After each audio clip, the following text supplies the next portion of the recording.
Hello and welcome to today's weight loss webinar where we're going to be jumping straight into carb tolerance. What's yours? So in the last webinar, we discussed everything we needed to about calories and we talked about the calorie myth. We also talked about why calories are important, but not the be all and end all when it comes to weight loss and adequate nutrition. So carbohydrate tolerance. What's yours? Have we been doing the right thing? For the past 40 plus years, the blame for the ever expanding waistlines in Western populations has been placed predominantly on dietary fat. This spawned industries promoting everything from low fat diets, low fat foods, including junk foods promoted as being healthy, and medication to prevent the body absorbing fat. And what has happened to the population in that time, guys? As you can see, the problem continues to increase. Increased understanding of the biological functions of the body has shown that dietary fat is not the villain it was made out to be. When eaten, fat is digested primarily in the small intestine. As it is broken down, the resultant fatty acid molecules are transported through the intestinal wall and into the bloodstream, where they are combined with three glucose molecules to form triglycerides. If not used for energy, the triglycerides are stored as fat in the cells. When carbohydrate is eaten, digestion begins in the mouth and is completed in the stomach and then in the small intestine. Carbohydrates are broken down into simple sugars. The sugar molecules are absorbed through the intestinal wall and then taken to the liver, where they're released into the bloodstream and then they'll combine with the fat. Glucose is the preferred source of energy for the body as it is very easy to access. Does that make sense? So specific enzymes are needed in order to burn glucose for fuel, and these enzymes cannot actually burn fat. When glucose levels are high and when the person follows a high carbohydrate, low fat diet, glucose is burned for fuel and fat is then stored. When carbohydrate consumption is greater than what is burned for bodily functions, everyday activity and exercise, excess is stored in the fat cells. Okay, so when we eat more than what we burn for bodily functions, exercise, and everyday stuff, excess is going to be stored in the fat cells. If glucose levels are kept low, the body is forced to switch from producing glucose burning enzymes to producing fat burning enzymes. Virtually no glucose can be stored in the fat cells if dietary carbohydrates are low, so energy requirements must then come from fat, both dietary and stored fat. This is how weight loss occurs. Simple. It's now clear that the rise in weight in Western populations is a result of high carb, high sugar eating patterns.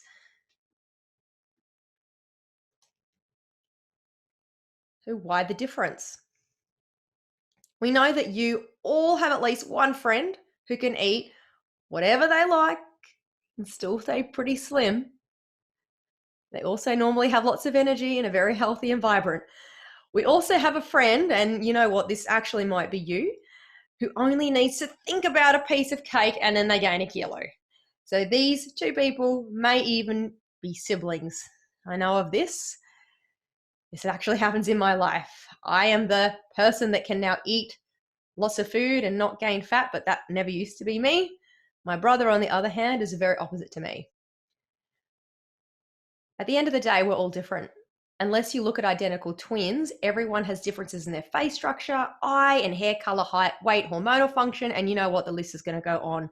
Knowing this to be true, it makes perfect sense that we each have an individual tolerance to the amount of carbohydrate we can consume with no ill effects.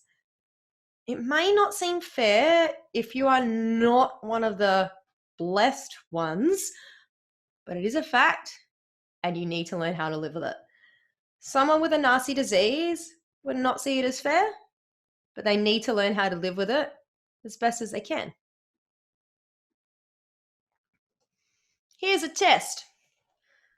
Roll up your sleeves, and if you're with somebody else, because you probably should be for this particular test, you want to compare your forearms with somebody that's near you. Who do you think could stay out in the sun for longer before getting burned just looking at your forearms, and why? The reason is that for whatever reason, whether it's you've got like more melanin genetics, you're more or less hairy, somebody has a better tolerance to the effects of the sun than the other person. But does this mean the person with low sun tolerance has to get burned every single year? Of course not. A couple of options. They can be out in the sun for less time, they could cover up or use some sort of sun protection, or they could choose not to spend so much time in the sun. You see where this is going? So does this mean we're doomed? There are effective ways to deal with poor sun tolerance, just as there are effective ways to deal with poor carb tolerance. The purpose of the Diet Flex weight loss program is not only to help you lose weight, but more importantly, to determine your individual level of carbohydrate tolerance so you can learn how to deal with it. Even if you have a low tolerance, there is no reason you can't lose the weight you want and maintain your new weight for life. This is why I love using Diet Flex for my weight loss clients. Education is key, guys. As you progress through the Diet Flex program, you will gradually increase the amount of daily carbohydrate you consume. So these increases will occur every fortnight as long as you are still losing weight. Your body's response to these changes are carefully monitored by a coach, and this includes what happens with your weight as well as your overall sense of well-being. Some find that the addition of specific foods simply does not agree with them, and these may be foods they have eaten all their lives. Perhaps in the past, the problem caused by these foods was so normal that it wasn't even noticed. But by excluding the food for a time and then reintroducing it, the problem is then brought to light. In reintroducing foods, if you notice an undesirable consequence, it does make sense to eliminate that food. Trial and error will tell if the problem was a coincidence or if the food really is a problem. For example, you may introduce apples into your eating plan. The first apple seems to be fine, but on the second day, you have a bit of a tummy upset. By the third day, your pain gets really nasty. You eliminate the apples and the pain goes away. And then 2 weeks later, you reintroduce the apples and then the pain returns. It's looking like apples might actually be the problem. Alternatively, the apples are introduced and over 3 days, the pain gradually worsens. You take the apples away, but the pain continues to worsen. You go to the doctor and then you're diagnosed with appendicitis. The point here is that you should not automatically blame a food for the problem. The body is a complicated thing and foods are not the only things which might cause problems. Don't forget that. Over time, a larger variety of foods may be added. Each set of potential additions has slightly higher carbohydrate levels. As these foods are added and their effect on your body is noted, you'll actually be consuming more carbohydrate per day and working towards discovering your individual carbohydrate tolerance. Some people will make this first small addition and stop losing weight. Others will continue to make additions for a number of months and still lose weight. This is the key to determine what actually works best for you. Treats. If you want to treat now and then, what do you do? It depends on your definition of now and then, right? Once you have control of your eating plan, the occasional treat should not cause too many problems.